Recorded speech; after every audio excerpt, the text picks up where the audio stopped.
ing samong lo ani nga thayo sam do da lo thalang ti hơ thalang he laputa na otha hơ laputa lo hơ thalang ti a join nei ben bang se di lapu bang he di pu elu yo real video ka punai ke di la tuma da churo ni athema la so telen bang he di badu akor tengilong ta bilang pa la so telen bang he la real video ka salama bang he di lan cho ta kalilang la tuma ta aro langnam chu silang urli bangali nang chu sang jafi tandora de chere la tum a video bang he di hala ahem phu ka upload vek pen mai kelang bang ke kom kelang bang bate hala ke share bang se omunak ya screenshot ke share ma mate a video kang tipen ke share ma sita hedi la an ka viral ma put hedi a video long lang nam sai tum a video long lang download put yu kan vi lo nang tum sam thek long ma te di 30 ta velang 40 ta velang yu chini lobo sita la tum ke hedi Facebook long ke viral piglu kopi polma put hala actor saro po actress bang gar jemi ola so join ni apen bang actor bang ta mix tek tek atai phai ma ti di hala a video long pak lang klang hedi la so join ni ben se di munit to madi share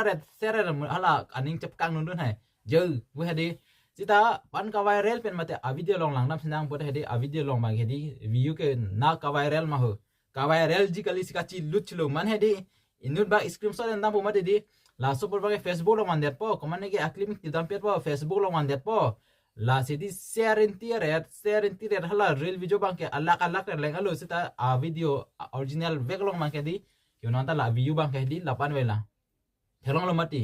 la sidi la tum ka viral bang ke di a video bang ke viral re sida photo pen a clip kang timang se di viral rong diti kedam tang a video lang nam thang kaira ti mung pi pen bota la sono mati Facebook long ke share do pik lo la so dai di sita original a video long nam lo da bang ke thang ta we da bang ke di view ta we monetize lang bona channel ta yu la son pinang ge la pen bang ke di tum kopi lama la di alon ke lang panamik chingking mu chola thedi ke share bang du pik bola ma ke di 100% bang ke ahoglu bang ke di ne ke Facebook long alam aposi kai da than wer ma thedi si abar sai ke milo la bang ke Facebook ka use no bang ke lage athema Facebook long bang ke share du pik asitin samhe di la amik ke lang ma chingking ke a video lo thedi ke share bang ke abuilu asum sai thelong lo ma thedi la pen bang non lom ka viral bang ke di la Sony la so asal bura tum pen pen la so marto medi la tum ke di Facebook long non balang ke di trending lo kopi lo ma pen di hala bang ta arong do mate real video sa mate di la put ho po jo ne mesi pum mate di la sidin non bang ke la pen de mang hala sal burat man he